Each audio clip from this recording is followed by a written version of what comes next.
Alright mga paps, palit pala tayo ng speedometer cable. Muna tanggalin muna natin yung side mirror mga paps kasi may tornilyo yan dun sa likod niya, dalawa.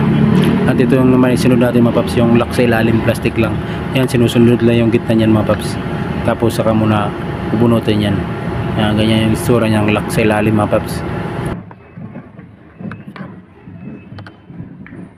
Tapos sunod naman natin dyan mga paps. Pag natanggal natin itong dalawang tornilyo mga paps, pwede natin matanggal sa harap yan. Tapos yung sa taas naman na cover mga paps, nasa likod din yan ng tornilyo yan, dalawa kabilaan mga paps. Yan, para matanggal natin yung takip sa harap sa may taas. Doon kasi yung ano ng speedometer mga paps, yung tanggalan ng nakakabit sa may gauge niya mga paps. Yan, kailangan tanggalin. Pag natanggalan natin yung takip sa taas mga paps, dito na tayo sa baba. Unahin natin sa baba mga paps, tanggalin yan, gamitan lang natin ng plies. Pag natanggal na sa baba, kasi pababa ang bunot nyan, tanggalin na natin sa taas mga paps, gamitin lang din natin ng plies.